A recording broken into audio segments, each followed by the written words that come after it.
Theodora reached for his phone the moment Beatrice looked at it. Too late. After the transplant, you won't have to lie to her anymore. Beatrice slowly raised her eyes to her husband.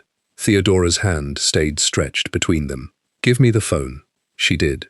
In 4 days, Beatrice was supposed to give him one of her kidneys. And suddenly, she wasn't sure what frightened her more, finding out who had sent that message, or what Theodora planned to do after he got what he needed from her.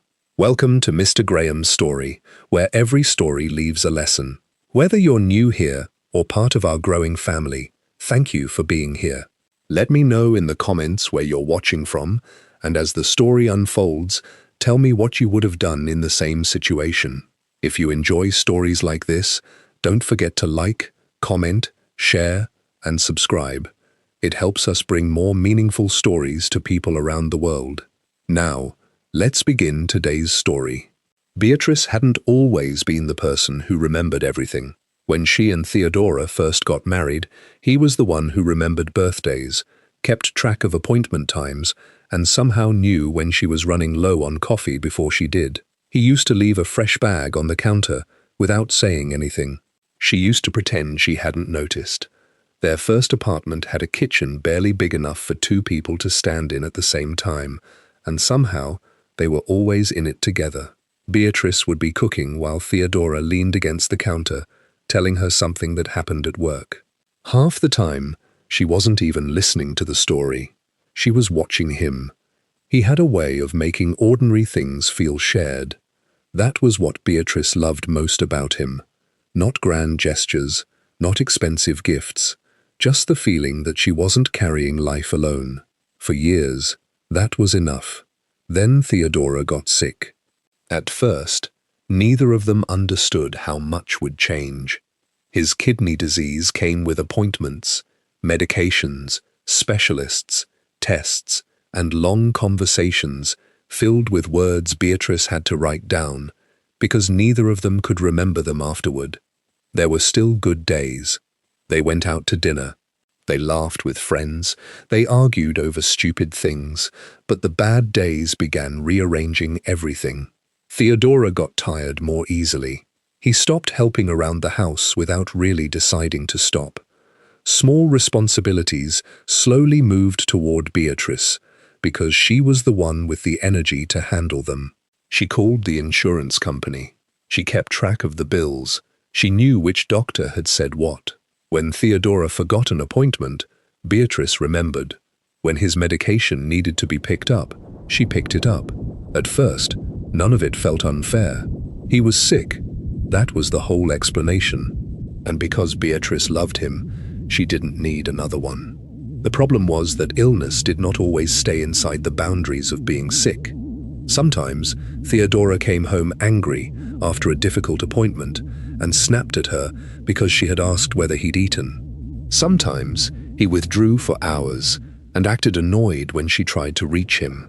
And when Beatrice finally got tired enough to say something, the conversation almost always ended in the same place. "You don't know what this feels like." The first time he said it, she apologized. The second time, she cried after he went to bed. After that, she started choosing her words more carefully. Years passed that way, not happily, not miserably enough to leave, just gradually. Beatrice learned when not to bring something up. She learned that there were days when Theodora could discuss bills, and days when mentioning money would turn into an argument about stress. She learned that if she said, "I need help," he sometimes heard, "You're failing me." So eventually, she stopped asking as often. The strange part was that Theodora still loved her. That made everything harder. He still reached for her hand in public. He still knew when she was pretending to be fine. On good days, he would apologize for becoming distant without quite explaining what had happened. And whenever Beatrice began wondering whether their marriage had become too uneven, he would do something small that reminded her of the man she married. He'd bring her coffee. He'd make her laugh. He'd look at her like she was the only person in the room. Then something would happen, and she would tell herself they were going to be okay. By the time the doctors began seriously discussing a transplant, Beatrice had already become the person Everyone called when something went wrong. Theodora's mother called her for updates. His brother asked whether there was anything he could do. Doctors often looked toward Beatrice when they needed someone to remember the details of the last appointment. She never complained, not because it wasn't difficult, because complaining felt selfish. Theodora was the one who was sick. That sentence became the answer to almost every uncomfortable thought she had. Then, one evening, he came home from dialysis, looking so exhausted that Beatrice stopped talking in the middle of a sentence. He stood in the kitchen, with one hand on the counter, staring at nothing. "You want to sit down?" she asked. "I am sitting down." Beatrice looked at him. He glanced at the bar stool beside him and gave her a tired smile. She laughed, before she could stop herself. "Okay," she said. "You're hilarious." For a moment, he smiled back. It was small, but it was real. Then he lowered himself onto the stool. Beatrice poured him a glass of water and watched his hands shake slightly when he reached for it. She didn't say anything. Neither did he. A few minutes later, Theodora said, "They brought up transplant options again." Beatrice turned toward him. "And?" He looked down at the glass. "And apparently, that's where we're headed." She moved closer. "Okay." He gave a short laugh. "That's your response. What do you want me to say?" "I don't know." "Then okay is all I've got right now." This time, his smile disappeared slowly. Beatrice reached for his hand. He let her take it, and without either of them saying it, something settled between them. The next stage of their lives had arrived. Neither of them understood yet how much of their marriage would be asked to survive it, or how much Beatrice was already prepared to give before anyone even asked her to. The transplant conversations changed something between them. At first, Beatrice expected Theodora to become more withdrawn. Instead, he seemed to come back to her. He started getting home earlier when he could. He asked about her day and waited for the answer. One Friday night, he cooked dinner. Poorly, but with enough confidence that Beatrice let him burn the chicken before taking the pan away from him. "You're ruining my moment," he said. "You almost ruined dinner. I was making dinner. You were making smoke." He laughed. It was the first time she'd heard that laugh in weeks. For a while, things felt lighter. They talked about taking a trip once his health was stable. Theodora mentioned moving somewhere with a smaller yard. Beatrice teased him about suddenly becoming ambitious when he still complained every time the grass needed cutting. "I'm planning for the future," he said. "You mean I'm planning for the future, and you're taking credit?" He pointed the fork at her. "That's exactly the kind of attitude I'm talking about." She laughed. And afterward, sitting across from him at the kitchen table, Beatrice felt something she hadn't allowed herself to feel in a long time. Hope. Maybe the illness had pushed them apart because they had both been afraid. Maybe this was what happened when fear finally had somewhere to go. The doctors, the testing, the possibility of a transplant, a plan. One night, Beatrice found Theodora sitting alone in the living room after everyone else had gone home from a family visit. His mother had spent the evening talking about possible donors. His brother had offered to get tested. 2 cousins had already started asking questions. Theodora stared at the television without watching it. "You okay?" Beatrice asked. He shrugged. She waited. After a moment, he said, "I hate this." "The testing?" "All of it." She sat beside him. "You're not asking anyone to do anything. That doesn't make me feel better." His voice was quiet. "I keep thinking about somebody sitting across from a doctor because of me." Beatrice looked at him. "And if you were in their position, that's different." "No, it isn't. It is when you're the sick one." Beatrice leaned back against the couch. For several seconds, neither of them spoke. Then she said, "I've been thinking about getting tested." Theodora turned toward her. "No!" The answer came so quickly that she almost smiled. "You didn't even let me finish." "I don't need to." "Theodora." "No." She watched him. He shook his head and looked away. "I mean it. I'm not saying I would automatically donate." His expression softened slightly. "I'd just get tested, see if I could even help." He rubbed a hand across his face. "I don't want you doing that." Why? Because. Beatrice waited. He hated that. She knew it, because whenever she waited quietly, Theodora usually had to continue. Because you're my wife. That's your argument? Yes. That's not an argument. He gave her a tired look. You know what I mean. She did. At least, she thought she did. She moved closer. If I could help you, I would want to know. Theodora looked at her for a long time. Then he said, I would never ask you to do that. Something about the way he said it settled her. Not because the idea of surgery suddenly felt less frightening, because he wasn't asking. The decision was hers. Beatrice reached for his hand. I know. The next morning, she called to begin the testing process. Theodora knew about it. He didn't stop her, but he also didn't encourage her. Whenever she brought up an appointment, he would say things like, you don't have to keep going, or you can change your mind. And Beatrice believed him. She didn't notice how carefully he avoided saying he wanted her to stop. The tests took time. There were appointments, questions, blood work, more questions. Beatrice tried not to let herself think too far ahead.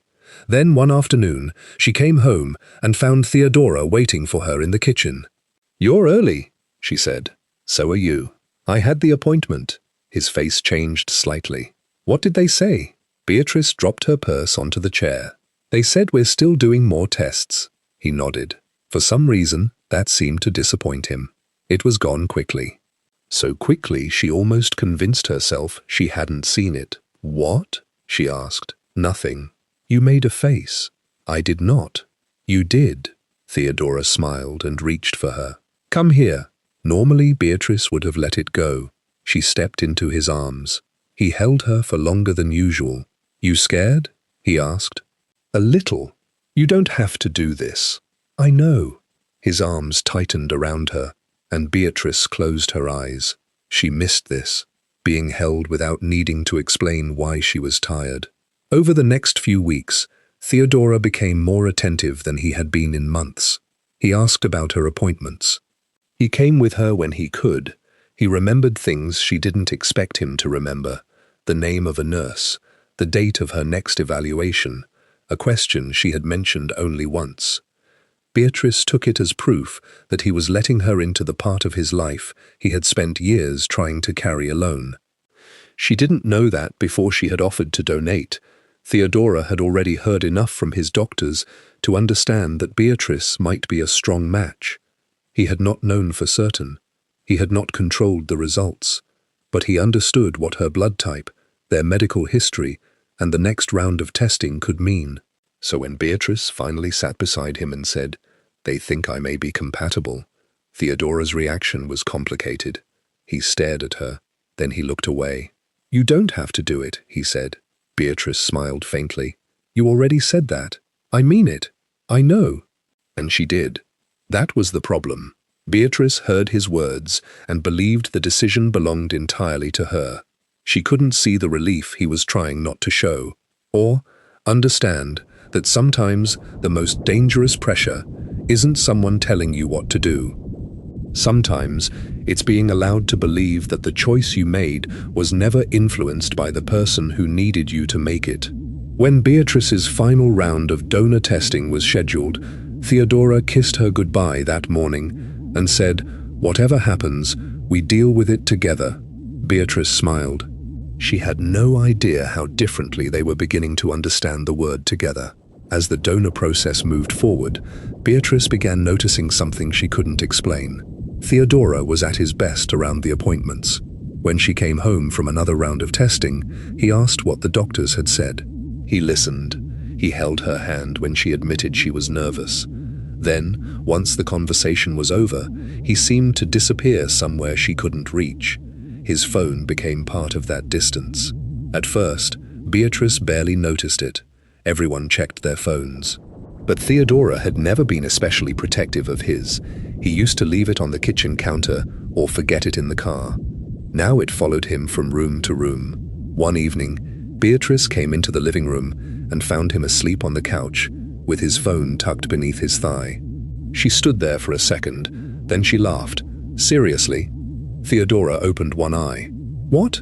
Are you hiding your phone from me now?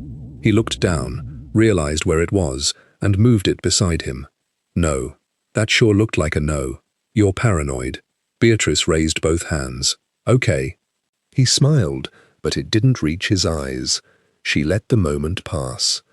A few days later, he came home with takeout from the little Thai place she liked. Beatrice looked into the bag. What's the occasion? Can't I bring my wife dinner? You brought me dinner. He gave her a look. She smiled. They ate at the kitchen table, talking about nothing important. A neighbor's ridiculous new truck, a television show they had both stopped watching but somehow kept complaining about. For an hour, Beatrice felt close to him again.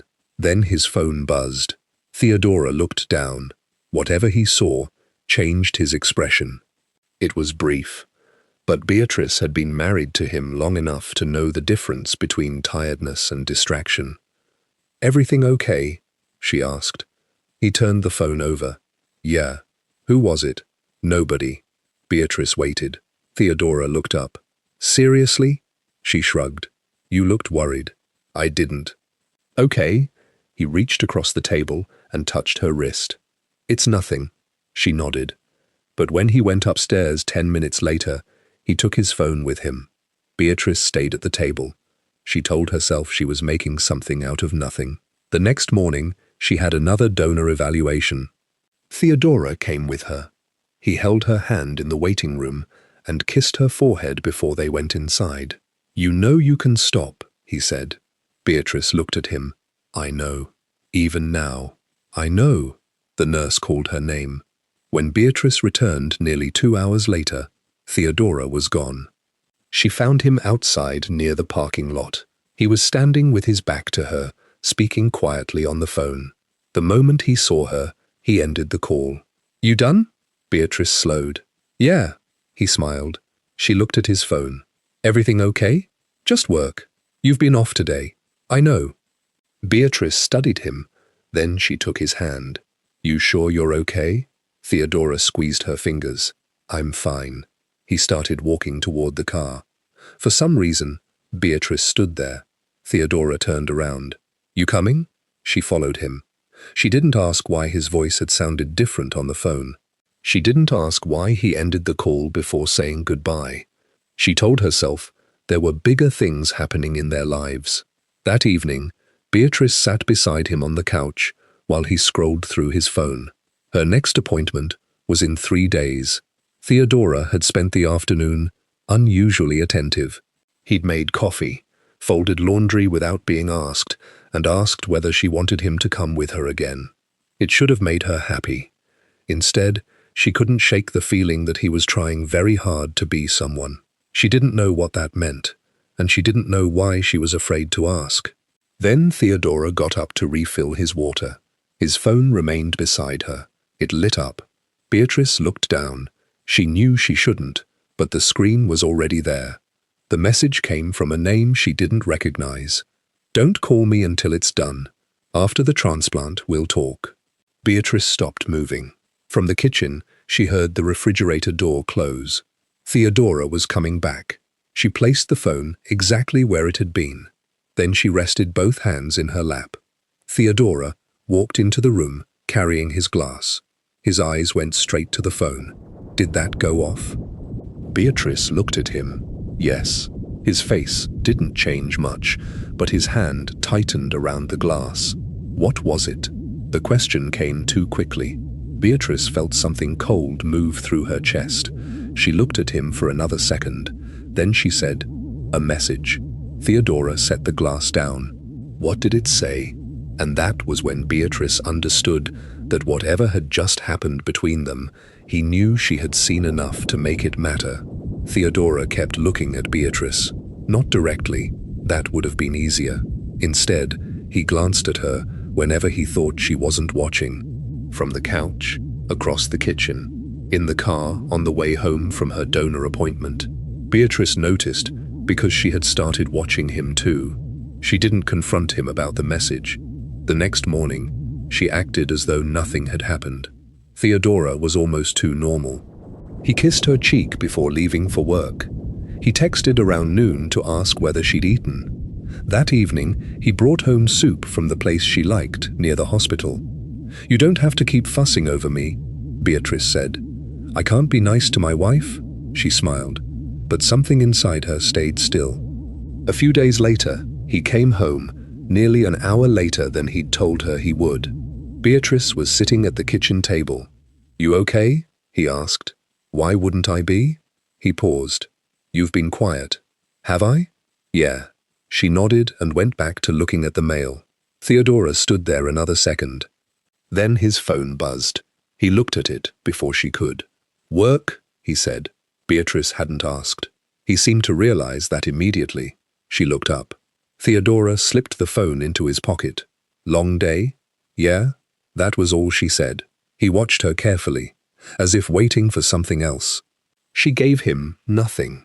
Over the next week, Beatrice began remembering things she had ignored. A dinner he had supposedly attended with a client, though he'd never mentioned the client's name. An evening when he claimed he'd stopped at the pharmacy, yet came home without anything. A Saturday afternoon when he'd told her he was going to see his brother. His brother had later called the house and asked if Theodora was feeling better. At the time, Beatrice had assumed they'd missed each other. Now she wasn't sure. She didn't start following him. She didn't search his phone. She simply stopped helping his explanations make sense. And once she stopped doing that, the gaps became harder to ignore. Theodora had always hated being questioned when he was sick. Beatrice had spent years learning that asking too much could turn a small disagreement into something uglier. Now she tried ordinary questions. "Did you end up seeing your brother Saturday?" Theodora looked at her from across the kitchen. "Why?" "No reason. I was supposed to." "So you didn't." He opened the refrigerator. Plans changed. "With what?" He closed the door. "What is this?" Beatrice blinked. "What?" "You've been doing this all week." "Doing what?" He stared at her. Then his face softened. "Nothing. Forget it." He left the kitchen. Beatrice remained where she was. The question had been simple. His answer had not. The money bothered her even more. Their washing machine had been making a grinding noise for weeks. The repair estimate wasn't outrageous, but Theodora had insisted they should wait. "We need to be careful right now," he'd told her. Beatrice agreed. Then she noticed several transfers from their shared account. Small amounts. $150, $200, $75. None of them were large enough to trigger a conversation. Together, they were enough to pay for the repair. When she asked Theodora about them, he barely looked up. "Automatic stuff." "What stuff?" "I don't know, B. Bills." She watched him. "You don't know what bills we're paying." He sighed. "Can we not do this?" "I'm asking, and I'm tired." There it was, the sentence that had ended so many conversations before. Beatrice looked down at the statement. For a moment, she almost apologized. Then she folded the paper and set it beside her. "Okay." Theodora went quiet. She could feel him looking at her. But this time, Beatrice didn't fix the silence for him. Later that night, he came into bed and wrapped an arm around her. She didn't pull away.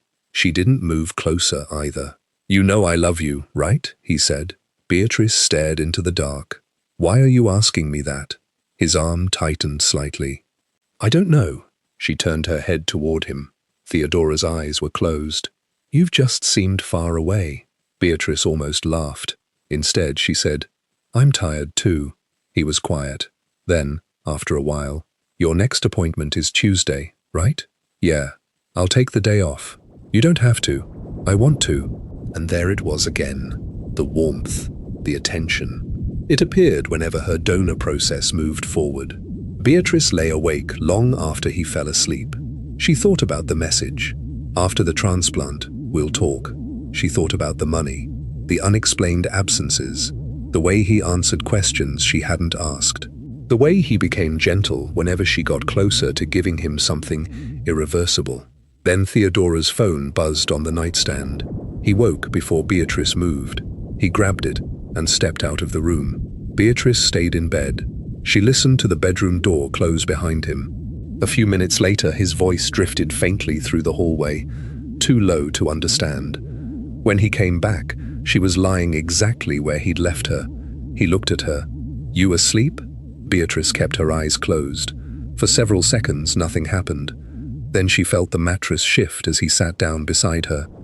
His hand rested lightly on her shoulder. She waited, but Theodora said nothing. A moment later, he stood up again and left the room. Beatrice opened her eyes. The house was quiet. On the dresser, the envelope containing her next donor instructions was still where she'd placed it.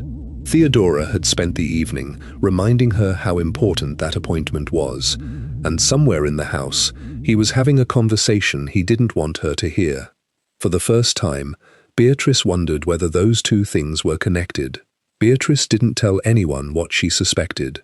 Not because she trusted Theodora, because she didn't yet trust herself. The next afternoon, she went to the grocery store and ran into his sister Rachel.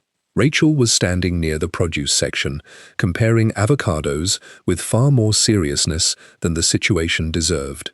"Don't buy those," Beatrice said. Rachel looked over. "You can tell that from here. I can tell you're about to spend $6 on disappointment." Rachel laughed. For a few minutes, Beatrice felt almost normal. Then Rachel asked, "How's Theo doing?" "About the same." "And the transplant?" Beatrice reached for a bag of apples. "Moving along." Rachel nodded. "He's lucky." Beatrice looked at her. "Yeah." Rachel didn't notice anything. "Mum keeps saying the same thing. She thinks this whole thing brought you two closer." Beatrice put an apple back. "That's nice." "You don't think so?" Beatrice forced a small smile. "I think Mum wants to believe that." Rachel studied her for a moment. "You okay?" "Just tired." That answer was becoming useful. By the time Beatrice got home, Theodora was already there. He was standing in the kitchen, making coffee. "You went shopping?" Rachel saw me there. His hand stopped. "Rachel? Your sister. I know who Rachel is." Beatrice looked at him. Theodora picked up the coffee mug. "What did you tell her?" She leaned against the counter. "About what?" He looked at her. Beatrice waited. Then he turned away. "Nothing." She watched his shoulders tighten. That night, Theodora took a shower earlier than usual. His phone was charging on the kitchen counter. Beatrice walked past it twice. The third time she stopped. The screen was dark. She didn't touch it. Instead, she looked at the contact name from the message she had already seen. She'd remembered it. Megan. The name stayed with her. The next morning, Theodora left for work before she woke up. Beatrice stood in the kitchen with her coffee and opened their shared bank account on her laptop. She went back through the transfers. There were more than she remembered. Most were small. Some were made within minutes of one another. A transfer to an account ending in numbers she didn't recognize. Another 2 days later. Then another. The description beside several of them was vague. Transfer. Nothing else. Beatrice sat there longer than she meant to. The front door opened behind her. She closed the laptop.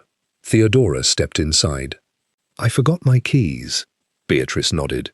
He found them on the counter. Then his eyes moved to the laptop. "Working?" "No." Something passed across his face. "Okay." He picked up his keys. Before leaving, he turned back. "Bea, yeah?" He hesitated. "Nothing." The door closed. Beatrice reopened the laptop. An hour later, she called the bank. She didn't accuse anyone of anything. She simply asked what information she was entitled to review. The woman on the phone explained that because it was a shared account, Beatrice could see the receiving institution and account details associated with the transfers.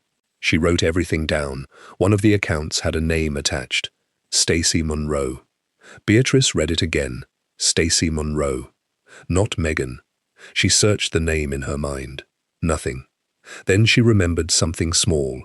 A woman Theodora had mentioned months earlier. Someone from his office. He had said she worked in a different department. Beatrice couldn't remember when. Only that the name had appeared once, casually, and then disappeared. Her phone sat beside the notebook. For nearly 10 minutes, she did nothing. Then she searched Stacy's name online. A professional profile appeared. Same company. Beatrice stared at the screen. The picture showed a woman in her early 30s, smiling at the camera. Beatrice closed the laptop. She didn't need to see more. That evening, Theodora came home carrying flowers. Beatrice looked at them. "What's this?" He smiled. "Can't bring my wife flowers?" "You said that about dinner?" "What?" "Nothing." He placed the flowers on the counter. "I know you've been stressed." "Have I?" "Beatrice." There was something almost pleading in his voice. She looked at him. Theodora stepped closer. "If this is about the transplant, it isn't." He stopped. "Then what is it?" Beatrice picked up the flowers. She carried them to the sink. "I don't know." Theodora watched her fill a vase. For once, he had no answer ready. The silence between them lasted until his phone rang. He checked the screen. Beatrice saw the name. Not the full name, just one word. Megan. Theodora looked at her. Then he declined the call. Neither of them spoke. Beatrice turned back to the flowers. "You can answer it." "No? Why not?" He slipped the phone into his pocket. "It can wait." Beatrice nodded. But now she knew something Theodora didn't. Megan had called. Stacy was receiving money. And both names belonged to a part of his life he had carefully kept away from her. She still didn't know whether they were connected. She only knew he had lied about enough things that coincidence no longer felt like a safe explanation. 2 days later, Beatrice had her next donor appointment. Theodora drove her. He held her hand in the waiting room. He asked whether she wanted coffee. He rubbed his thumb across her knuckles when the nurse called her name. "I'll be right here," he said. Beatrice looked at him. For a moment, she saw the man she had married, the man who had once remembered her coffee, the man who knew when she was pretending not to be afraid. Then his phone buzzed. He pulled it from his pocket and stood immediately. "I'll be right back." Beatrice watched him walk toward the end of the hallway. He didn't know she had seen the screen. This time, there was no name, only the first line of the message. "I can't keep doing this, Theo." Beatrice sat alone while the nurse called her name, and for the first time, she understood that whatever Theodora was hiding wasn't happening somewhere outside their marriage. It was already standing in the hallway with them. Beatrice kept going to the appointments. That was the part she couldn't explain to herself. After seeing the message in the hospital hallway, she could have stopped. She could have told the donor coordinator she needed time. No one would have questioned her. Instead, she sat through the evaluation. She answered questions. She signed forms. And afterward, when Theodora returned with 2 coffees and asked, "How'd it go?" she took one from him and said, "Fine." He looked relieved. She noticed. That night, she waited until he fell asleep. Then she sat at the kitchen table with the bank statements. Stacy Monroe. The name was there again and again. Some transfers were small enough to look harmless. Others were not. $200, $300, one transfer for $650. Beatrice stared at that one. The week before, their washing machine had stopped working completely. Theodora had said they couldn't afford to replace it. So Beatrice had taken their laundry to a laundromat on her lunch break. She folded his shirts on a plastic table, while a machine 2 rows away shook so hard she thought it might walk across the floor. That same week, he had sent $650 to Stacy. Beatrice closed her eyes. She still didn't know why. She needed to know. The next afternoon, she went to a coffee shop near Theodora's office. Not because she had planned to confront anyone. She told herself she only wanted to see where Stacy worked. That was all. She sat near the window, with a coffee she barely touched. Then she saw Theodora. He came out of a building across the street. Stacy was beside him. Beatrice recognized her from the professional profile.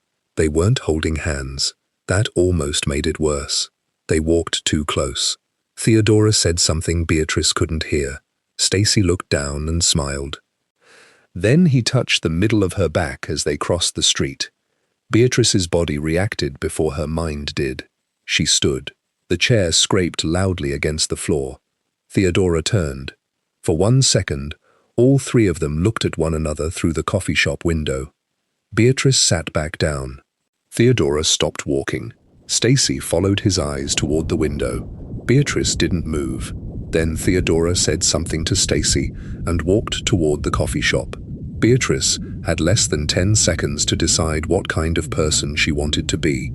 She chose the one he knew. By the time he came through the door, she had picked up her coffee. "Bear?" She looked surprised. "Theodora?" His face was tight. "What are you doing here?" She glanced around the shop. "Getting coffee." He sat across from her without asking. "Are you okay? Why? You just looked—" He stopped. Beatrice waited. Nothing. Outside the window, Stacy had disappeared. Beatrice took a sip of cold coffee. "You work around here?" "You know I do. I guess I never really thought about where." Theodora stared at her. She smiled. "Everything okay?" He leaned back slowly. "Yeah." "Good." For a moment, neither of them spoke. Then Theodora's phone rang. He checked it. Stacy. Beatrice didn't see the name. She saw his face. He silenced the call. "You can get that," she said. "No." "Important?" "Not really." She nodded. Theodora put the phone away. Beatrice looked out the window. "Who's Megan?" His body went still. It was subtle.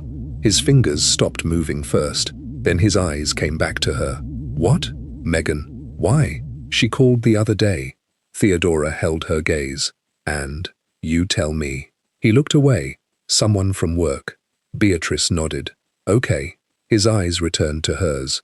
"That's it?" "What else would it be?" Theodora didn't answer. Beatrice stood. "I should get going." "Beatrice." She picked up her purse. "Yeah?" He looked like he wanted to ask something. Instead, he said, "I'll see you at home." She smiled. "Of course." That evening, Theodora was gentler than he'd been in days. He ordered dinner. He asked about her appointment. He offered to take her to the laundromat the next morning. Beatrice watched him move through the kitchen. Every act of kindness landed differently now.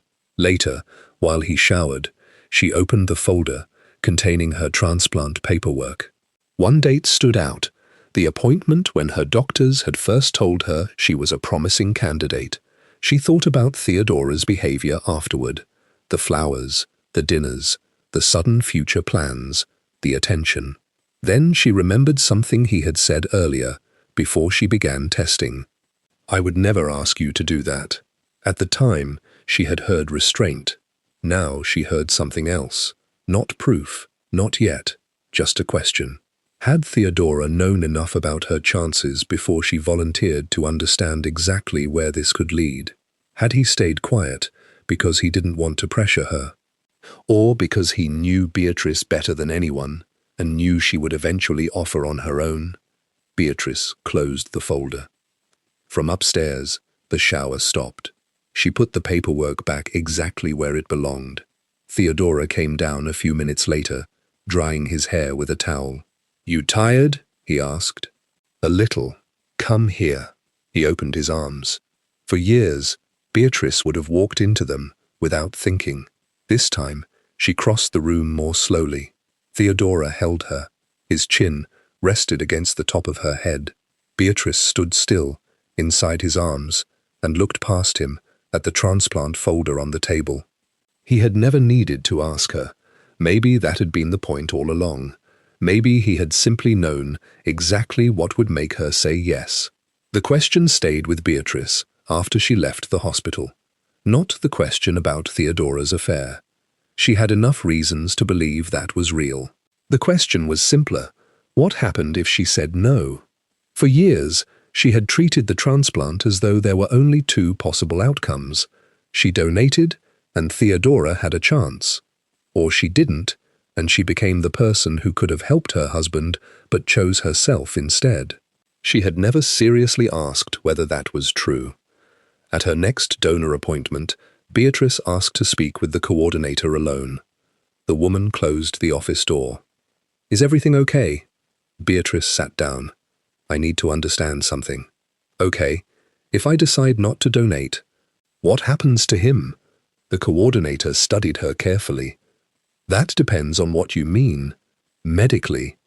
The answer wasn't immediate, and that was the first thing Beatrice noticed. The coordinator didn't rush to reassure her.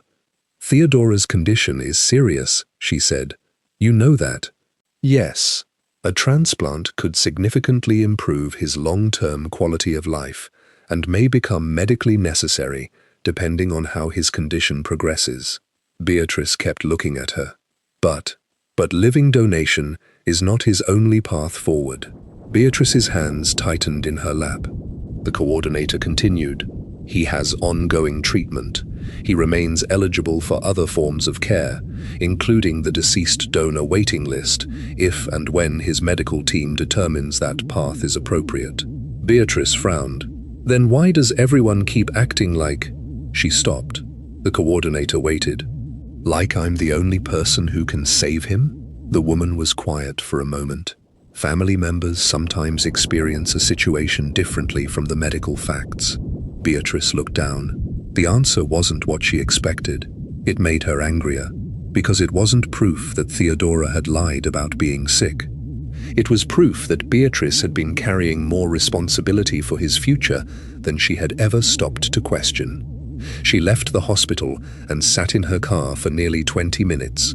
Her phone rang. Theodora. She watched his name until the call stopped.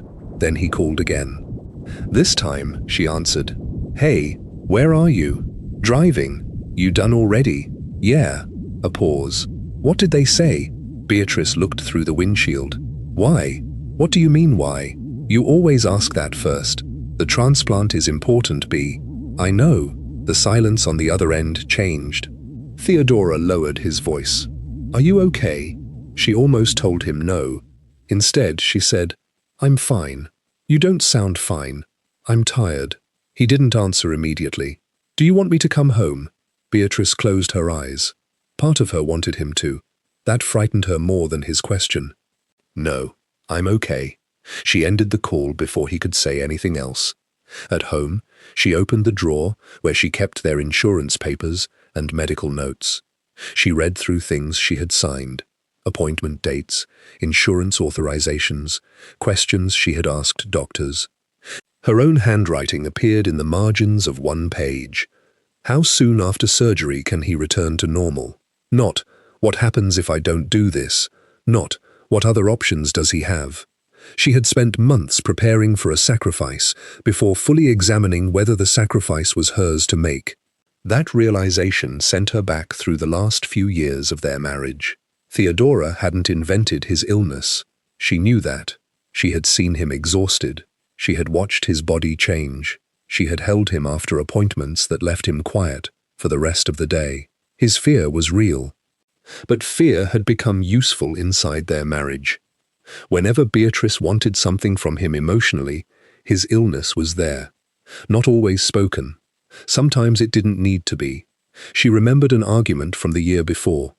She had asked why he never came to her mother's birthday dinner. Theodora had stared at her and said, You know I haven't been feeling right. She had immediately apologized.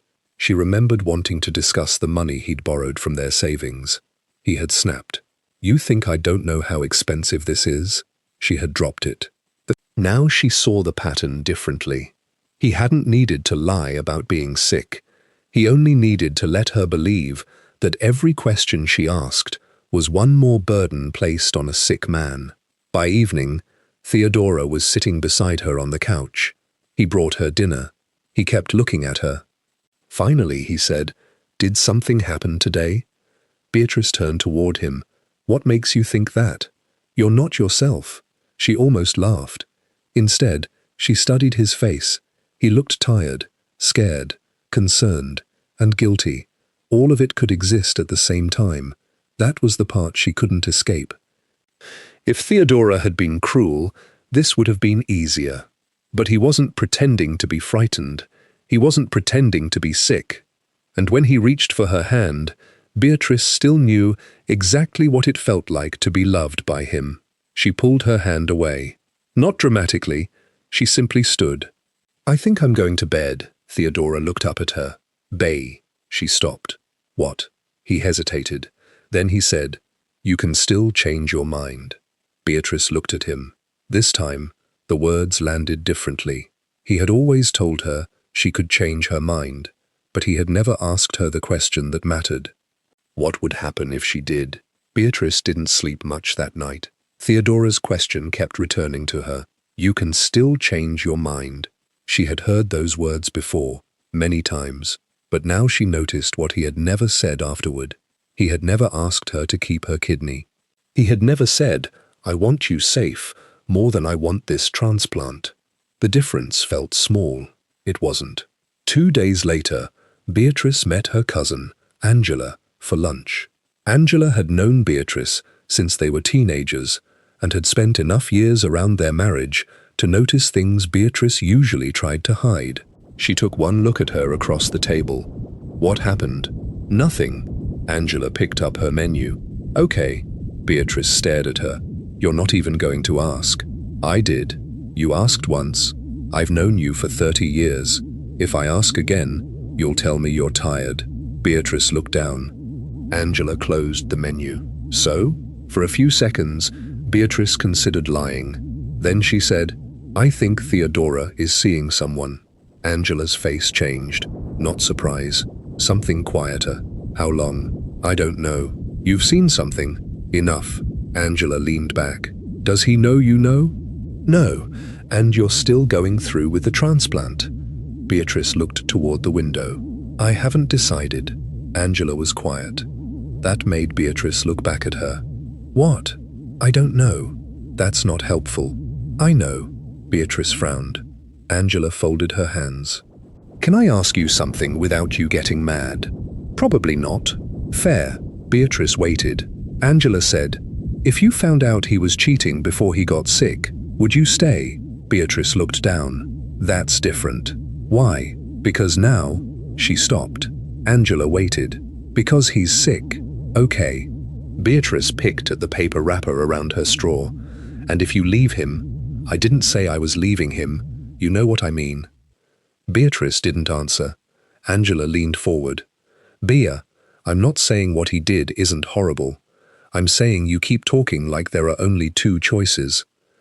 You either give him everything or you become the person who left a sick man. It's not like that. Then what is it like? Beatrice felt irritation rise in her throat. She hated the question because it didn't sound cruel. Angela wasn't telling her what to do. She was asking why saying no felt impossible. He's my husband. That wasn't my question. Beatrice looked away. Angela let the silence sit. Finally, she asked, would he do it for you? Beatrice's eyes came back to her. Angela's expression softened. I'm not asking if he'd say he would. Beatrice didn't answer. I'm asking if you believe he would. The waiter arrived with their food. Neither woman spoke while the plates were placed on the table. Once he left, Beatrice reached for her fork. Her appetite was gone. I don't know, she said. It was the first honest answer she'd given. Angela looked down. Neither of them touched their food. Later, Beatrice sat alone in her car outside the restaurant. Her phone showed 3 missed calls from Theodora. She called him back. Hey, where have you been? With Angela. A pause. Everything okay? Yeah. You sure? Why wouldn't it be? Theodora went quiet. Beatrice closed her eyes. She had become him, answering questions with another question. That realization made her angry enough to open her eyes again. Theodora? Yeah? Do you want me to do this? The silence lasted too long. Then he said, You know I don't want you taking that risk. That isn't what I asked. He exhaled. Beatrice, do you want me to donate? His voice dropped. Of course I want to live. She gripped the steering wheel. That's not the same thing. What do you want me to say? I don't know. Then why are you asking? Because she wanted to hear him say her life mattered separately from his. Because she wanted him to make the choice harder for her, not easier. But she didn't say any of that. I have to go, she said. Bea. She ended the call. For the first time, Theodora's illness and his betrayal separated in her mind. She could feel sorry for him and still refuse him. She could believe his fear and still question what he had done with hers. That evening, he came home with takeout and found Beatrice sitting at the kitchen table. You didn't eat, he asked. Not hungry. He set the bag down. Are you mad at me? She almost said yes. Instead, she looked at him. What would happen if I said no? His face changed. To what? The transplant. Theodora pulled out a chair, but didn't sit. You're really asking me this now? Yes. He stared at her. After everything we've been through? Beatrice's mouth tightened. There it is. What? Nothing. He shook his head. Bea, if you don't want to do this, don't. That's not what I'm asking. What else do you want? She stood. That's what I'm trying to figure out. She walked past him. Beatrice. She stopped in the hallway. Theodora's voice followed her. I never asked you for this. Beatrice turned around. No, she said quietly. You didn't. For the first time, there was no gratitude in her voice. No apology. No attempt to soften what came next. You just made sure I understood what would happen if I didn't offer. Theodora went completely still. Beatrice walked upstairs. Behind her, she heard nothing. No denial, no anger, just silence. And for some reason, that frightened her more than either. Theodora didn't follow Beatrice upstairs. That bothered her more than she expected. She had heard him go quiet in the kitchen after she said it. You just made sure I understood what would happen if I didn't offer. By morning, he was already awake. Beatrice found him sitting at the table with his coffee. You're up early, she said. He looked exhausted. Couldn't sleep. She walked past him. Me neither. For a moment, she thought he might finally say something. Instead, he asked, You want coffee? Beatrice stopped. No, the question wasn't important. That was what made it feel so strange. They had reached a point where neither of them knew how to begin. The transplant was still moving forward. Her next evaluation was already scheduled. The hospital had started discussing the final stages of preparation. And yet, for the first time since Beatrice volunteered, neither of them spoke about it unless someone else brought it up. 2 days later, a letter arrived from their insurance company. Beatrice almost threw it into the pile of unopened mail. Then she noticed Theodora's name on the return address. She opened it because it involved their shared coverage. Inside was a notice confirming a change to certain personal information associated with a legal consultation. Beatrice frowned. There was no explanation, just a reference number and the name of a law office. She read it twice. That evening, she placed the letter on the kitchen counter. Theodora saw it as soon as he came in. His face changed. Not dramatically. His shoulders dropped. Beatrice watched him put his keys down. What is that? You tell me. He picked up the letter. For several seconds, he said nothing. Then he put it back down. It doesn't mean anything. Beatrice almost smiled. That's a very strange thing to say before I've asked a question. Theodora looked at her. It was just a consultation. With a divorce attorney? He didn't answer. The silence filled the kitchen. Beatrice folded her arms. When? Theodora looked away. Bea, when? He rubbed his forehead. A few months ago. Her stomach tightened. Before I started testing? No. After? Yeah. Before I was approved as a donor? He closed his eyes briefly. Beatrice understood. You knew I might be compatible. It wasn't about that. Then what was it about? He pulled out a chair, but didn't sit. Us. Beatrice laughed once. It wasn't a happy sound. Us. We weren't okay. No, she said. We weren't. He looked at her. But I thought we were working on it. Theodora's face hardened slightly. So did I. While you were seeing someone else. His eyes snapped toward hers. Beatrice went still. Neither of them moved. That was it. The first time she had said it out loud. Theodora stared at her. You know?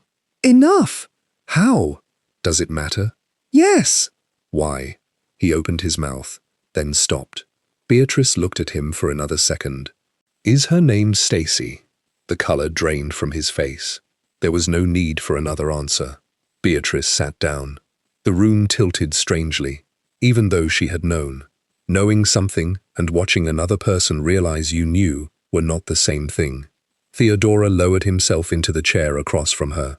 Beatrice, don't. I can explain. That's what I'm afraid of. His mouth closed. Beatrice looked at the letter between them. When did you meet with the attorney? Theodora didn't answer. She waited. January.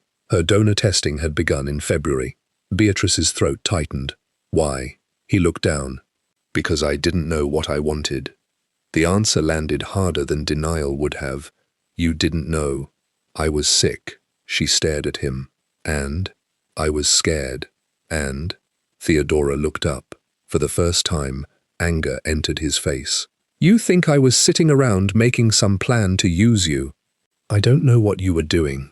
I was trying to figure out whether my marriage was already over. And while you were figuring that out, you were sleeping with Stacy. His jaw tightened. Yes. The single word sat between them. Beatrice looked away. Her hands had started shaking. She tucked them beneath her arms. Theodora leaned forward. I'm sorry. She laughed again. He flinched. You're sorry. I am. But you didn't stop. No. And you didn't tell me. No. And then I started getting tested. Theodora said nothing. Beatrice slowly looked back at him. You knew I could give you something that would change the rest of my life. Beta, I didn't know you were going to. You knew I might. He looked down. That was enough. Beatrice stood and walked to the sink. For a few seconds, she couldn't speak. Then she asked, what was the plan? There wasn't one. Don't lie to me now. I don't know. She turned around. Theodora looked smaller than she had ever seen him. I thought I could get through the transplant, he said. I thought I could figure everything out afterward. Beatrice stared at him. The words from the message returned. After the transplant, we'll talk.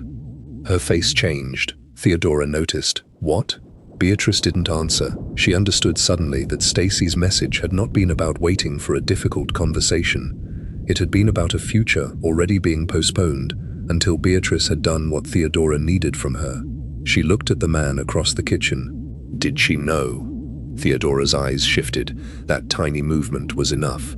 Did Stacy know I was donating? He swallowed. She knew you were being tested. Did you tell her we were close? No. Did you tell her I was doing this because I loved you? Beatrice, did you? His silence answered. Beatrice picked up the attorney's letter. The date was the part she couldn't stop looking at. January. Before she had agreed to donate. Before he began bringing flowers. Before he started talking about their future again. Before he started becoming the husband she thought she was getting back. She had believed the closeness was helping them survive a crisis. Now she understood something worse. The crisis had given him time. Time to stay. Time to be loved. Time to let her body become part of a future he wasn't even sure she would belong to. Beatrice placed the letter back on the counter. I need to know something. Theodora looked up. Did you ever tell Stacy you were leaving me? He didn't answer. Beatrice's eyes filled. Did you? Theodora looked toward the window. And that was when Beatrice understood. The betrayal had not been a private secret between two people. Someone else had been waiting for an answer too. Theodora stopped pretending everything felt normal. He didn't know how much Beatrice knew, but he knew something had changed. He noticed it in small things. She no longer asked where he was going. She stopped checking whether he had taken his medication. When he came home late, she didn't look at the clock. At first, Theodora seemed relieved. Then the silence started bothering him. One evening, he came into the kitchen and found Beatrice reading. You've been quiet. She turned a page. Have I? Yeah. She nodded. He stood there waiting. Beatrice kept reading. What are you reading? She looked up at him. You don't actually care what I'm reading. Theodora gave a short, humorless laugh. Okay. He walked away. Beatrice listened to him move around the house. For years, she would have followed. She would have asked what was wrong. She would have softened, the moment before it became uncomfortable. Now she let him sit inside it. Theodora wasn't the only person becoming impatient. Stacy had started asking for dates, not vague promises. Dates. The conversation happened in her car after work. Theodora had barely closed the passenger door before she said, When? He looked at her. When what? Don't. Stacy. After the transplant. When? Theodora leaned back. I told you. You told me we'd talk. Because that's what we need to do. No. That's what you need to do. He looked out the windshield. Stacy tightened her grip on the steering wheel. I have spent months hearing about what comes next. I'm still sick. I know you're sick. Then you know this isn't simple. It's not simple because you keep making it not simple. Theodora turned toward her. You knew I was married. The words came out sharper than he intended. Stacy stared at him. Then she nodded. Yeah, I did. The answer seemed to take some of the air out of him. She looked forward again. I knew you were married. I also knew what you told me. Theodora said nothing. Stacy continued. You said you were unhappy before I ever came along. I was. You said you'd been thinking about leaving. I had. You said you were talking to someone about what that would look like. His eyes moved toward her. Stacy saw it. You did. I looked into things. And then? He didn't answer. That was becoming an answer too. Stacy laughed quietly and shook her head. You know what I think? Theodora looked exhausted. Stacy, please. No, you don't get to keep saying my name like that's supposed to calm me down. She turned toward him. I think you tell people just enough truth to make them stop asking for the rest. He looked away. Outside the car, the office parking lot had begun to empty. Stacy reached into her bag and pulled out her phone. You told me Beatrice wanted to do this. She does. You said it was her idea. It was. But you didn't tell me she was giving you a kidney while you were still telling her you loved her. Theodora's face tightened. That's not fair. Stacy stared at him. No, I do love her. The answer came too quickly. Stacy blinked. Theodora seemed to realize what he'd said only after the silence followed. Then what am I? She asked. He looked down. Stacy waited. I don't know. Her mouth tightened. That's honest, at least. She started the car. Theodora reached for the door handle. Where are you going? Home. We need to talk. No, she looked at him. You need to talk. That's the difference. He got out. Stacy drove away before he could say anything else. That night, Theodora came home earlier than usual. Beatrice was sitting on the couch with her legs tucked beneath her. He stood near the doorway. Did you eat? Yes. Okay. He walked toward the kitchen. Beatrice watched him disappear. A few minutes later, he came back. Your appointment is Thursday. I know. You want me to go with you. She looked at him. Do you? Theodora stopped. What kind of question is that? A normal one. He sat down across from her. Of course I do. Why? His expression shifted. Beatrice, I'm asking. Because I'm your husband. She nodded. He waited for her to say something else. She didn't. Finally, Theodora leaned forward. Are you going to tell me what's happening? Beatrice closed her book. Not yet. His eyes stayed on hers. Not yet. She stood and carried the book toward the bedroom. Behind her, Theodora remained on the couch. For the first time in their marriage, Beatrice had information he desperately wanted and refused to use it to make him feel better. 2 days later, Stacy sent him a message. We need to meet tomorrow. Not after the transplant. Tomorrow. Theodora read it twice. Then he looked toward the hallway. Beatrice was getting ready for bed. His transplant appointment was only days away. His marriage was already breaking apart, and the woman he had convinced himself could wait was no longer willing to wait at all. The night before her final transplant appointment, Theodora found Beatrice sitting alone at the kitchen table. There was no television on, no music, just the small lamp above the stove and 2 untouched glasses of water between them. He paused in the doorway. You okay? Beatrice looked up. Sit down. Theodora hesitated, then pulled out the chair across from her. For a few seconds, neither of them spoke. His face looked tired. Not just sick, tired in a way Beatrice had started recognizing as fear. He looked at the hospital folder beside her. You nervous? A little. Me too. She nodded. Theodora reached across the table, but stopped before touching her hand. I know this is a lot. Beatrice said nothing. He swallowed. I know I'm asking you to trust me with something I can never give back. Her eyes stayed on his. He meant the kidney. She knew that. But the sentence landed somewhere else. Beatrice looked down at the table. Do you think you've ever taken something from me and just assumed I'd survive without it? Theodora went still. For a moment, he didn't understand. Then his face changed. Beatrice? She looked up. What? He sat back. Is this about tomorrow? No, because if you're scared, it isn't about the surgery. Then what are you talking about? Beatrice gave a small, tired smile. That makes sense. His expression tightened. What does? The fact that you don't know. Theodora looked down. Help me understand. She almost laughed. For years, those words would have softened her. They sounded like effort, like willingness. But tonight, she heard something else. A request for her to do the emotional work one more time. She leaned back. When did I become the person everybody decided could handle anything? He frowned. What? Your mother, your sister, you, Beatrice. Nobody thinks that. Really? He shook his head. You're strong. She stared at him. Theodora stopped. Her voice stayed quiet. That isn't what I asked. He looked away. Beatrice waited. The silence grew. Finally, he said, I don't know. There it was. Not a lie. Not an explanation. Just the truth he had apparently never bothered to consider. Beatrice nodded slowly. I don't think you do. He leaned forward. I'm not trying to hurt you. I know. That answer unsettled him. He looked at her. Beatrice folded her hands. That's part of what makes this so hard. Theodora swallowed.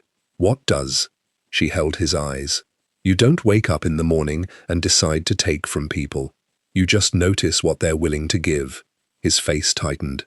That isn't fair. Why? Because I've been sick. I know you've been sick. You have no idea what it's been like. No, she said, I don't. Theodora pushed his chair back slightly. So that's what this is. You resent me for being sick. Beatrice's face changed. No. He stopped.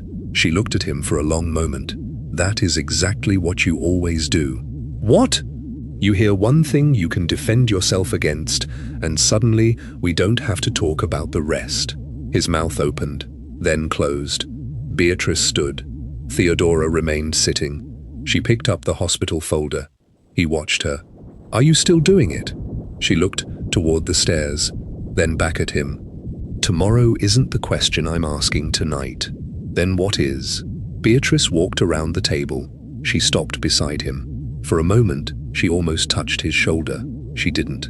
I'm trying to remember the last time you needed something from me, and I was allowed to be afraid. Theodora's eyes filled. Bea. She stepped away. I know. He looked at her. What does that mean? She didn't answer. She walked upstairs. Theodora stayed at the table. His water remained untouched. So did hers. And for the first time, the transplant no longer felt like the biggest thing Beatrice might lose.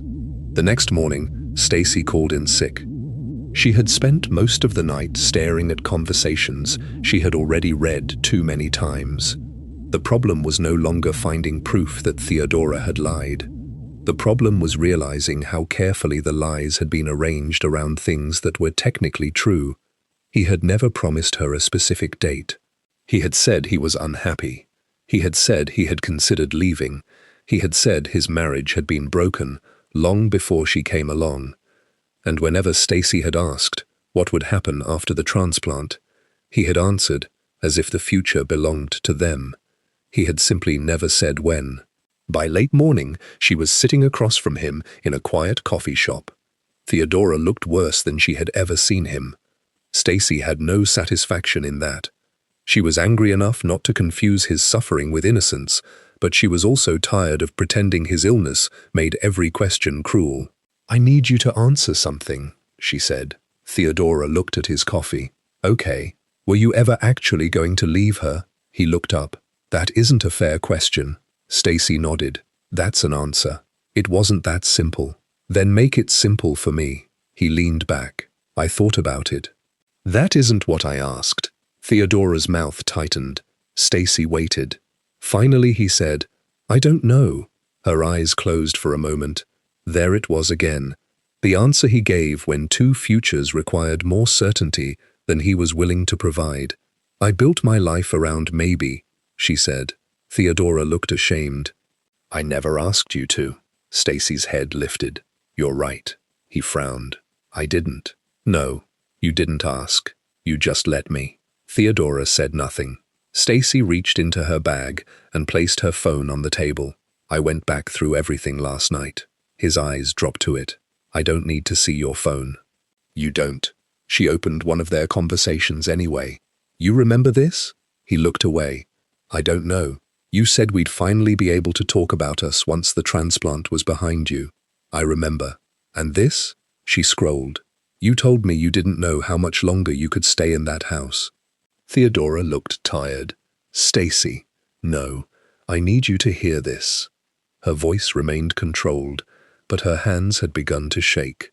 I knew you were married. I knew I was doing something wrong. I'm not asking you to make me innocent because you lied to me too. Theodora looked at her. Stacy swallowed. But I also wasn't imagining what you were telling me. He had no answer. You made me feel like I was part of a decision you were already making. I was trying to figure things out. For almost a year, his silence answered. Stacy picked up her phone. I can't do this anymore. Theodora looked up. She expected him to argue. Instead, he only nodded. Something inside her hardened. Even now, she thought, he was making it easy for himself. Does Beatrice know? She asked. His eyes shifted. Stacy leaned back. Oh, Theodora rubbed his face. She knows about you. What does that mean? She knows we're involved. Stacy stared at him. When? A few days ago. And you didn't tell me. I didn't know how. She gave a quiet laugh. There it is. Theodora looked up. What? You're always waiting until you know how. She stood. He remained seated. Stacy. She stopped. For a moment, neither of them spoke. Then Theodora said, I'm sorry. Stacy looked at him. For once, she believed he meant it. That didn't make the apology useful. She walked away. That afternoon, Beatrice was sitting in her car outside the hospital parking garage when her phone rang. She didn't recognize the number. For a moment, she considered letting it go. Then she answered, Hello. There was a pause.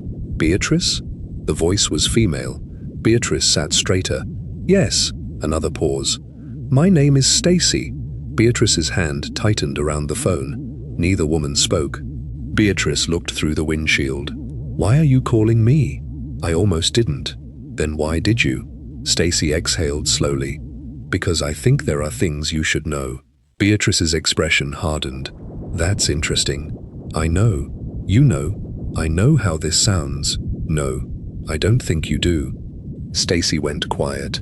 Beatrice closed her eyes briefly. She could hear herself becoming angry, and part of her wanted that. Anger was easier than everything underneath it. What do you want from me? She asked. Nothing. Then why call? Because he told me you knew. Beatrice opened her eyes. And I realized I had no idea what version of anything you were hearing. Beatrice almost ended the call. Then Stacy said, I knew you were being tested. Her body went still. I knew before the transplant was scheduled. Beatrice stared ahead. What exactly did he tell you? Stacy hesitated. Not everything. That isn't an answer. I know. Then answer me. Stacy took a breath. He told me you wanted to do it. Beatrice said nothing. He said you had been talking about donating before things between you and him got better. Beatrice's jaw tightened. Did he tell you we were trying to fix our marriage? A longer pause. No, the answer hurt less than Beatrice expected.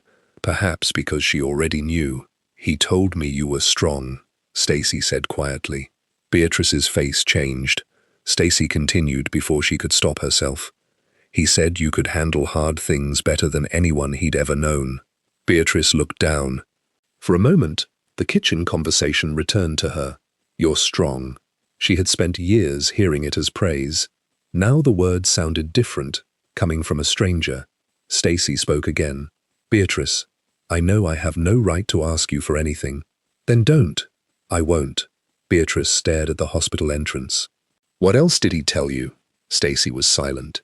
Then she said, I think we need to talk in person. Beatrice's first instinct was no. There was nothing this woman could say that would make either of them victims of the same thing. They were not the same. Stacy had known Theodora was married. That mattered. But another thought came to Beatrice before she could end the call.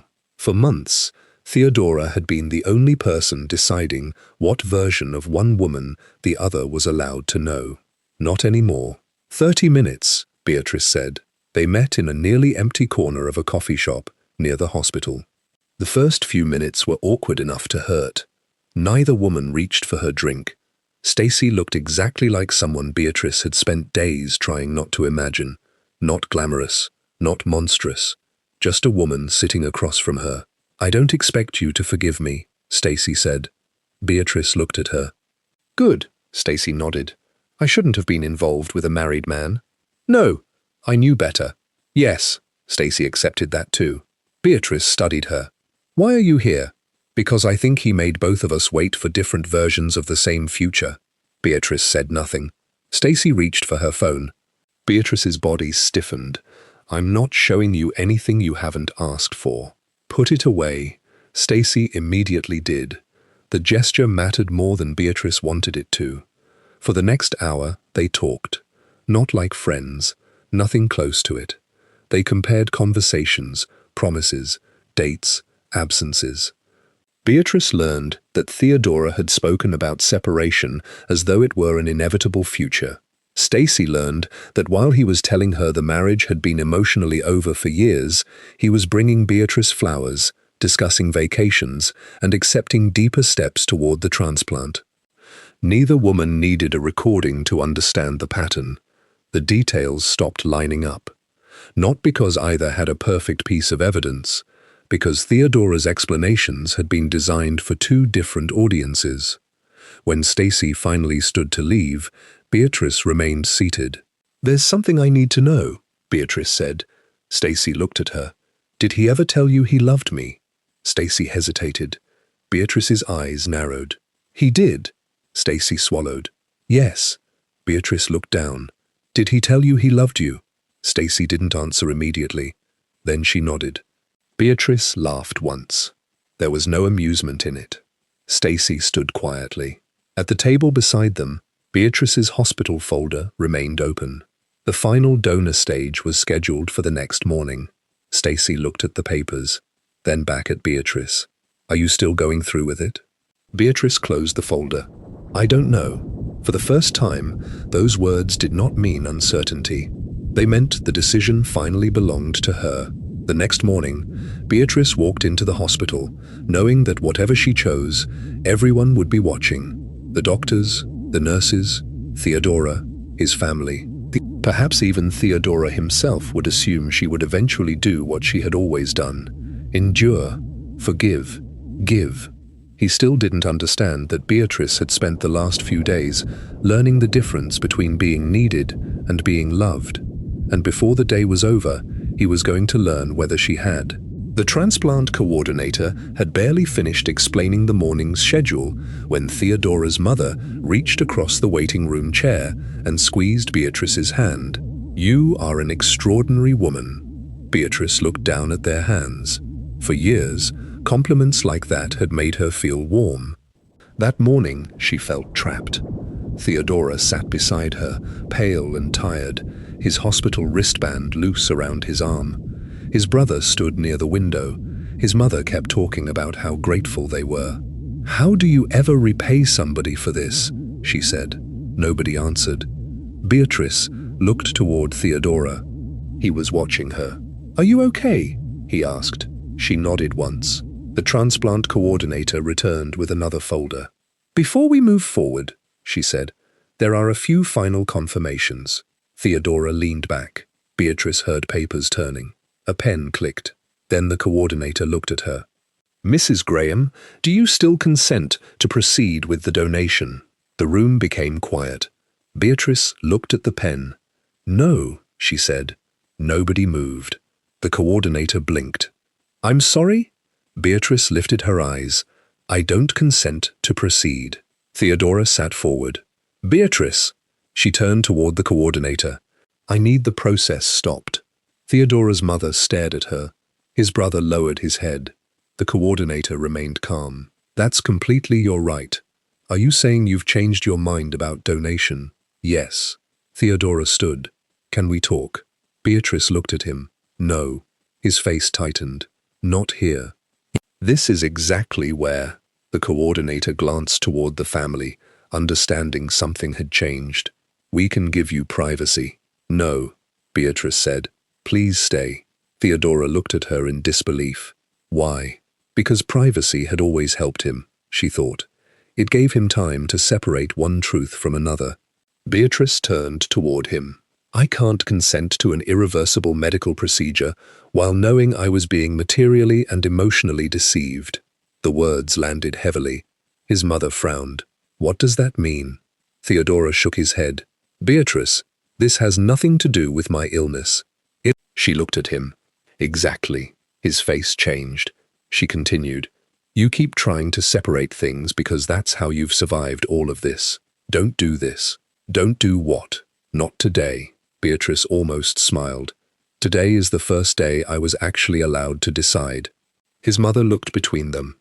Theodora? He closed his eyes. Beatrice stood. The coordinator quietly moved the folder away. That small motion felt more final than any argument could have. Theodora looked at Beatrice. You're going to do this because I made mistakes? No. Then why? Because I was making this decision inside a marriage I believed was something different. His brother looked toward him. Theodora's voice rose. I never forced you. No, Beatrice said. You just benefited every time I chose not to ask what you already knew. The room went silent again. His mother whispered, What is she talking about? Beatrice looked at Theodora. He knew exactly. For once, she didn't explain it for him. The transplant was stopped, and Theodora was left sitting beside the empty chair where Beatrice was supposed to give him part of the transplant coordinator had given the family privacy. Nobody left. Theodora stood near the wall, staring at Beatrice as if the morning might still be repaired if he could find the right words quickly enough. His mother looked frightened. What is going on? Theodora answered first. It's a private matter. Beatrice looked at him. No. His head turned sharply. She faced his mother. Your son has been having an affair. The room changed. His brother stared at him. His mother looked at Theodora. Is that true? He didn't answer immediately. That was all she needed. Oh my God, Beatrice continued. There are other things. Theodora stepped forward. Beatrice, stop. She looked at him. You stopped me from making an informed decision for months. That isn't true. Then tell them. His jaw tightened. Tell them what? Tell them Stacy knew I was being tested. His mother turned toward him again. Theodora. She knew Beatrice was considering it. Did you tell her we were trying to repair our marriage? He looked down. Beatrice nodded. Tell them you were sending money to her while we were postponing things at home because you said money was tight. His brother frowned. You sent her money? It wasn't like that. Then what was it like? Theodora's voice rose. Why does everybody need every detail? Beatrice looked at him. Because you've spent a year deciding which details belong to which person.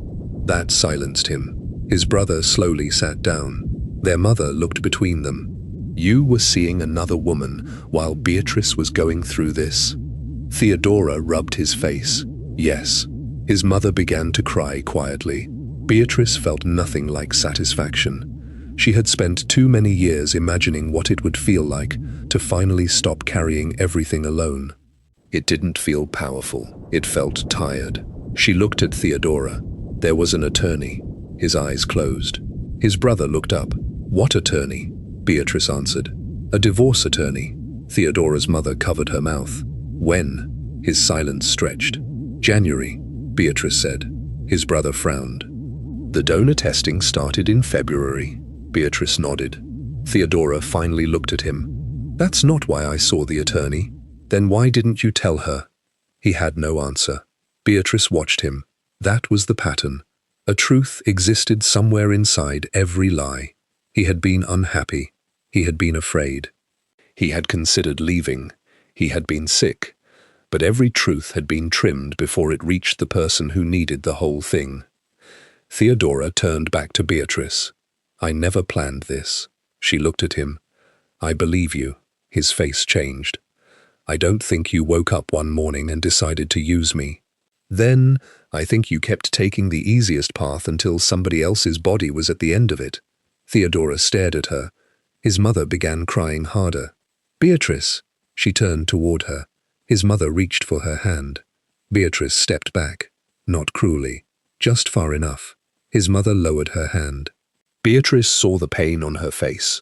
She knew the woman loved her son. She also knew that love had allowed his illness to become an answer to questions nobody wanted to ask. For years, everyone had repeated the same thing whenever Theodora made life difficult. You know what he's going through. Beatrice had repeated it too. His brother looked at Theodora. You should have told us. Theodora laughed bitterly. What would you have done? His brother didn't answer. That was honest. Their silence had helped him. Theodora turned toward Beatrice again. I'm still sick. She nodded. Yes. You know what happens now? Yes. His voice cracked. And you're okay with that?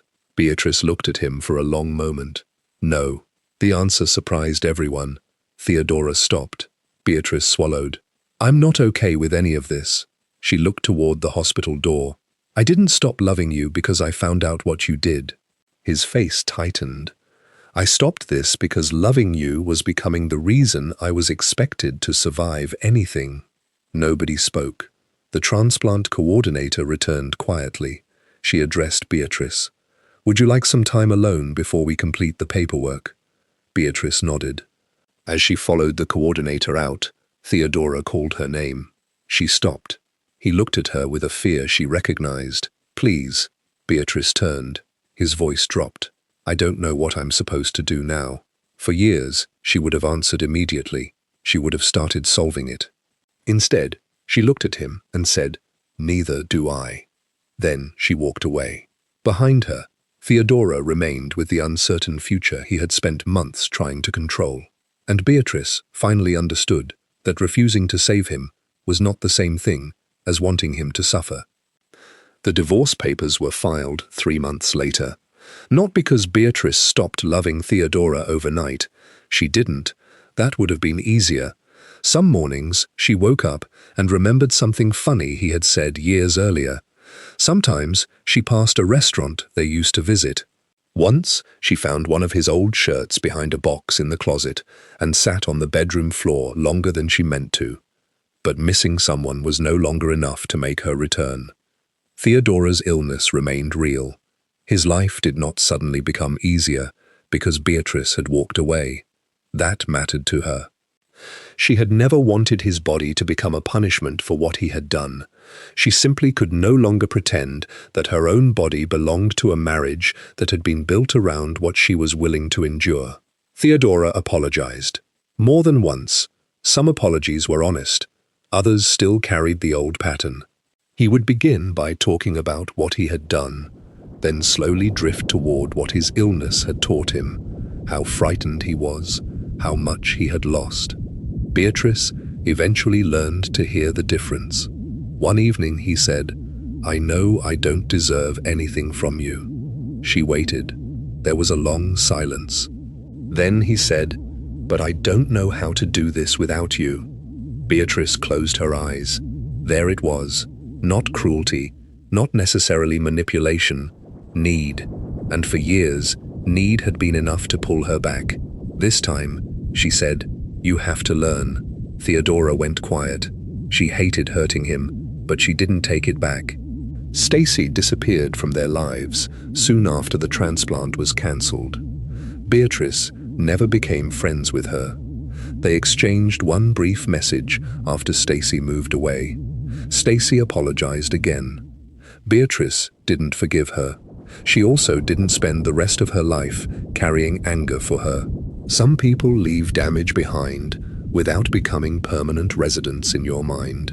Months later, Theodora's brother called. Beatrice was standing in the grocery store when his name appeared on her phone. She almost ignored it. Instead, she answered, Hello? Hey! His voice sounded wrong. Beatrice stopped beside a shelf of canned soup. What happened? There was a pause. Theodora's in the hospital. Her grip tightened around the phone. What happened? Complications. They think they can manage it, but... He stopped. Beatrice closed her eyes. The old question rose immediately. What can I do? For years, she would have asked it before anything else, before asking what had happened, before asking what she could realistically help with, before asking whether helping would destroy her again. This time, she opened her eyes. What is actually needed? His brother went quiet. I'm sorry? What does he need right now? A ride for Mum. Somebody to stay with her. Beatrice looked toward her cart. The old Beatrice would have abandoned it. She would have driven straight to the hospital and found herself sitting beside Theodora's bed, holding his hand because nobody had explicitly asked her to, but everyone would have understood. Instead, she said, I can take your mother to the hospital tomorrow morning. His brother exhaled. Really? Yes. And tonight? Beatrice looked at the clock. I can't. He was silent for a second. Then he said, Okay, nothing terrible happened. Nobody collapsed because she had limits. Beatrice stood there after the call ended, almost surprised by that. The next morning, she picked up Theodora's mother and drove her to the hospital. They didn't talk much. When they reached the entrance, his mother turned toward her. You're a good woman. Beatrice looked out through the windshield. Months earlier, those words would have made her nervous. She would have wondered what was expected next. This time, she simply smiled. Thank you. His mother got out of the car. Beatrice remained where she was. She did not go inside. She didn't need to prove anything. She drove to a small diner across town instead and ordered breakfast. Nothing dramatic. Eggs, coffee, toast. The waitress asked whether she wanted anything else. Beatrice looked at the menu. For years, she had answered questions like that quickly. Whatever was easiest. Whatever took up less space. She looked around the restaurant. Then she said, Actually, yes. She added pancakes. The waitress smiled and walked away. Beatrice sat alone at the booth. She wasn't celebrating. She wasn't healed. She wasn't even sure what her life would look like a year from then. But for the first time in a very long time, she had made a choice without first measuring what it would cost somebody else. She had once believed love meant proving how much of herself she could give away. A kidney, her savings, her peace, her silence, her future. But Theodora's betrayal had forced her to face something she should have understood long before the hospital, before Stacy, before the messages, before the affair. Love was never supposed to require her to disappear, and the part of herself she finally refused to give away was the part she had spent years handing to everyone else, her right to decide what was hers to carry. What do you think? Did Beatrice make the right decision by cancelling the transplant, or should she have gone through with it despite everything Theodora had done? And be honest, at what point do you think you would have stopped giving? Leave your thoughts in the comments. Stories like this remind us that love and sacrifice are not always the same thing. If this story moved you, please like, share, and subscribe to Mr. Graham Stories for more powerful stories that stay with you long after the ending. Thank you for listening, and I'll see you in the next story. Thank you for watching Mr. Graham Stories, my beautiful, amazing family.